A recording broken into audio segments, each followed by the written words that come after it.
My wife was sleeping with someone else. But it wasn't just anyone. It was someone I never would have suspected. I thought I knew her. I thought I knew him. But when I hired a private investigator, what he uncovered didn't just confirm my worst fears. It introduced me to a betrayal so layered, it still makes my stomach twist when I think about it. You think you'll see it coming, that there will be signs, red flags, something to prepare you. But nothing prepared me for this. This is the story of how I found out the truth and what it did to me. Before I begin, do me a favor. Subscribe to the channel. If you've ever doubted someone you loved or felt like the truth was hiding just under the surface, you'll want to hear this. All right. My name's Daniel. I'm 41. I live in Spokane, Washington. My wife, well, soon-to-be ex-wife, her name's Melissa. She's 38. We met through mutual friends in Seattle back when I was in grad school and she was working in PR. It was one of those instant spark stories, at least for me. We talked all night at a house party, ended up walking for hours after, and the next day I canceled my plans just to see her again. That turned into a year of dating, then a wedding, then a life.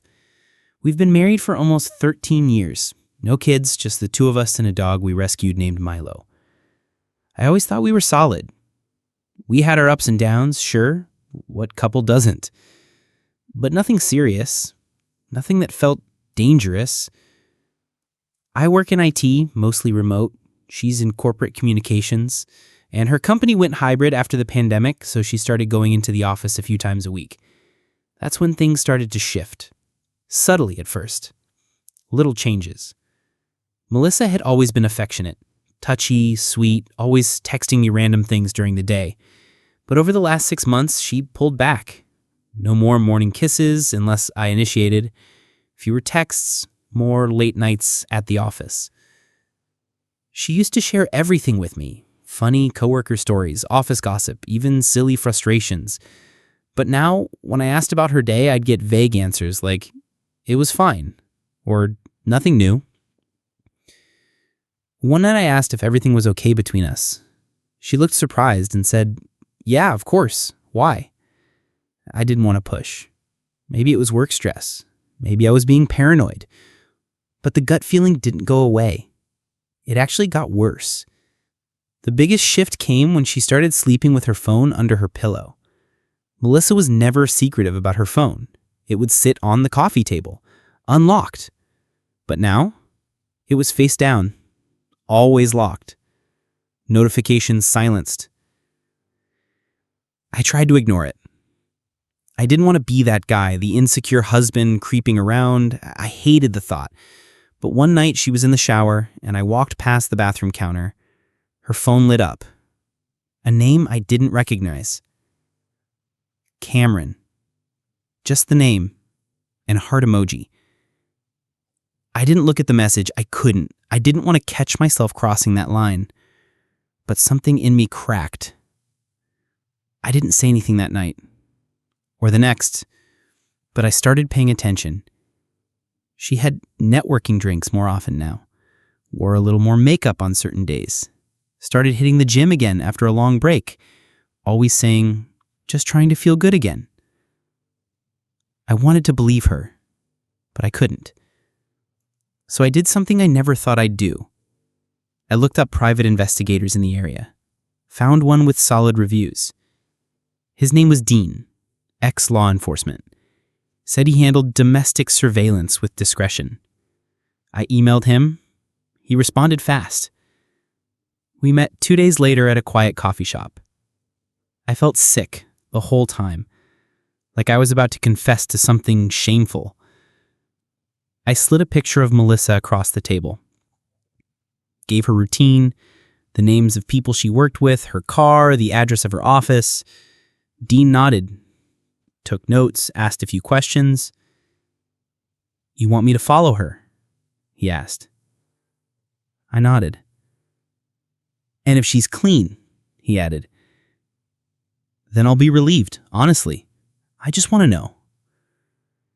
He gave me a neutral smile. Fair enough. He said he'd start Thursday. That was 4 days away. Those 4 days felt like a month. Every moment I spent looking at Melissa, wondering who she really was. I kept telling myself maybe I was wrong. Maybe she was just stressed, distant, tired. I thought the worst case scenario was she had developed a harmless crush. Maybe some flirtation with a coworker that never crossed a physical line. I was wrong. When Dean called me 6 days later, I could hear it in his voice. We need to meet, he said. In person. I didn't ask questions. We met at the same coffee shop. He slid an envelope across the table. Photos. My heart pounded so hard it felt like my chest would split open. I opened the envelope. The first picture was Melissa, getting out of her car, smiling. She was with someone. My stomach dropped. It was a man. Tall, athletic, dressed sharp. I leaned closer, trying to see his face. And that's when everything went cold. Because I knew him. Not from her work, not a stranger.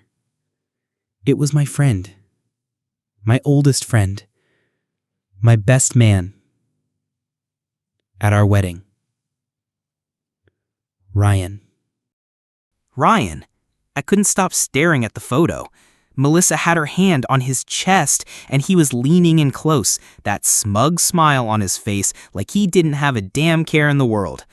I sat there in that cafe, frozen. Everything else faded. The clinking of cups, the low hum of conversation around me, even Dean's voice. My ears were ringing. My throat was dry. Ryan had been in my life since I was 16. We met in high school, played football together, pulled each other through breakups, job searches, and hangovers. He'd eaten at my table, slept on my couch after his divorce. He held my mother's hand when my dad died, and he stood next to me in a tux while I said I do to Melissa. And now this. I finally looked up at Dean. I must have looked like I'd seen a ghost. He didn't say anything for a while. Just let me sit there, processing. Then he said, "There's more."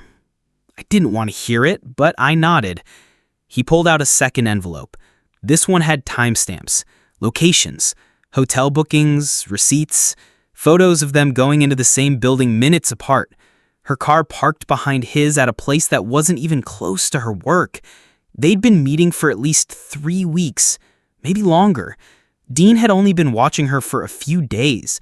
God knows how much I missed. I asked, "Did you follow them into the hotel?" He shook his head. "I don't do inside surveillance, but I have them entering and leaving. He goes in first, then her. 40 minutes later, they both leave. Separate cars." I closed my eyes. 40 minutes. I didn't want to picture it, but my mind filled in the blanks anyway. I kept flipping through the pictures like some sick part of me needed more proof, needed to burn it into my brain so I could stop clinging to the little bit of hope that maybe, just maybe, this was a mistake. But it wasn't. It was right there. Cold. Undeniable. I asked Dean if he knew how long it had been going on. He said he couldn't say for sure, but based on how comfortable they looked, how familiar, it didn't feel like a new thing. And Ryan, I asked, "You know anything about him?" Dean pulled out a printed social media profile. Ryan's LinkedIn, his Instagram. I almost laughed. He'd posted a picture 2 days ago. "Dinner with an old friend," the caption. That snake. I went home that night and didn't say a word. Melissa was on the couch, feet up, watching some baking show. She smiled when I walked in, asked me how my day was. I said it was fine, sat next to her, pretended everything was normal. But I couldn't stop staring at her hands, those same hands that had touched him. I barely slept that night, just lay there watching her breathe, wondering how long she'd been lying to me. The next morning, I called in sick to work. I couldn't focus. I took Milo for a long walk and ended up sitting in the park for hours. My phone buzzed. It was a message from Ryan. I didn't even want to look at it, but I did. It said, "Hey man, haven't seen you in a while. Let's catch up soon." That was it. No shame. No hint that he knew I knew. He probably thought Melissa hadn't told me anything, that they were still getting away with it. I stared at the message for a long time. Then I did something I'm not proud of. I drove to his house. I didn't call, didn't text. I just showed up. He wasn't there, but his car was, so I waited. I sat there for an hour and a half, and then like fate had decided to twist the knife a little more, Melissa pulled into his driveway. She didn't see me parked a few houses down. She got out, looked around, then walked to his door like she'd done it 100 times before. I didn't follow. I didn't need to. That was it. That was the confirmation. She wasn't even trying to hide it anymore. I drove home numb, the kind of numb that feels like your body's filled with concrete. That night I sat at the kitchen table while she poured herself a glass of wine. I asked her where she'd been. She blinked, caught off guard. I stopped by Lauren's. She needed help with her printer. The lie came so easily, so smoothly, it almost impressed me. I just nodded, said nothing, let her sit there sipping her wine, watching her show, texting who I now knew wasn't just a friend. I didn't confront her that night. I needed time. I needed a plan. Because this wasn't just betrayal, it was war. And I wasn't about to lose everything without making damn sure they regretted every second of it. For the next few days, I lived two lives. On the surface, I was the same husband. Calm, polite, predictable. But underneath, I was boiling. Every word Melissa spoke sounded like noise from someone I didn't know anymore. I watched her carefully. How she smiled at her phone when she thought I wasn't looking. How she adjusted her hair before leaving for a quick grocery run. Every movement, every lie she told without blinking made it harder to keep my hands from shaking. In Ryan, I blocked his number, but I didn't say anything to him yet. Not yet. I wanted to hit him, scream, throw something through his window. But I didn't. Not because I didn't feel it, God knows I did, but because I wanted to control the outcome. I didn't want an outburst. I wanted precision. Truth is, I wasn't just angry, I was grieving. Grieving the woman I thought Melissa was, the future we'd built in our heads. I kept remembering little things, how she used to squeeze my hand under the table when we were out with friends, how she'd fall asleep on my chest when we watched movies. None of it meant anything now. And that was the hardest part. The idea that maybe it never meant anything at all. That maybe I was the only one who saw our life as something sacred. But I didn't have the full story yet. I needed more. So I asked Dean to dig deeper. Not just photos, texts, emails, timelines. If I was going to confront her, I needed to do it with every card in my hand. He nodded, and a few days later, he handed me a USB drive. "Be careful with this," he said. I didn't ask what he meant. I went home, waited for Melissa to leave for yoga, and opened the files on my laptop. I wish I hadn't. There were messages, hundreds of them. Not just casual flirting. Not just "I miss you" or "last night was amazing." They were cruel. Cruel to me. She made jokes about how boring I'd become. Said she felt trapped in a routine. Said I was too soft to notice anything. That one hurt. She told Ryan she loved the thrill. That she loved him. That she never felt this alive before. And he encouraged it. Told her I'd never satisfy a woman like her. Said she deserved more. They even talked about the idea of her leaving me. But not yet because, as Ryan put it, we should keep things easy while we can. Easy. That word made me clench my fists. Easy. Like my life was some piece of garbage they could play with until they got bored. I stared at the screen for a long time. Jaw locked. Heart pounding. This wasn't just a mistake. This wasn't one night or even a bad choice. This was a conscious, planned betrayal between two people I trusted most, and they enjoyed it. That night, Melissa came home like nothing had changed. Told me she was thinking of taking a weekend trip with the girls. Asked if I'd be okay watching Milo. I smiled and said, of course. She kissed me on the cheek. I almost flinched. I could smell his cologne on her, or maybe I imagined it. Didn't matter. I watched her walk upstairs completely unaware that I knew everything, that I'd seen the pictures, read the messages, knew her real Thursday night plans. But I still didn't confront her. Not yet. Because I had one more thing to do. I needed to see Ryan. Not through a windshield, not through text, face to face. So I sent him a message. Let's catch up. Beer at our usual? He responded almost immediately. Hell yeah, man. Been a minute. That man made my blood boil. We met at a bar we used to hit after work. I picked a spot in the corner. When he arrived, he looked relaxed, happy, genuinely glad to see me. I watched him walk up with a smile like he wasn't sleeping with my wife. He even slapped me on the back. Dan the man. I didn't smile back, just stared. You good? He asked. I nodded. Sure. You? Can't complain, he said. Work's good. Life's good. Still single, but having fun. I looked at him. He was lying so easily, so confidently. I wanted to punch him right there. But instead, I slid a photo across the table. One of him and Melissa outside the hotel. His face drained. The smile dropped instantly. He didn't speak, didn't even blink. How long? I asked it. Silence. How long, Ryan? Dan, no lies, not tonight. He swallowed, looked down. A few months, he finally said. It wasn't planned, man. It happened. Don't call me man. I didn't mean to hurt you. You didn't mean to sleep with my wife, I snapped. You didn't mean to carry on a full relationship behind my back? He didn't answer. I leaned forward. She's still lying to me, Ryan, every day, telling me she loves me while going to your place. Was that part of the plan too? No, he said. We didn't mean for it to get this far. I stood up. My hands were shaking. It got this far because neither of you had the guts to stop. You lied, she lied, and you both laughed about it behind my back. I didn't yell. I didn't make a scene. I just walked out. Let him sit there with the weight of his own guilt. Or at least I hoped he felt something. Back home, Melissa was already asleep. I sat in the kitchen, staring at the dark window, thinking about what to do next. I had everything I needed. Every piece of evidence, every name, every lie, every filthy little message.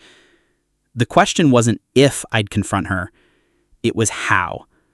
And whether I'd ever be able to look at her face without seeing his hands on her skin. The walls in our house have never felt thinner.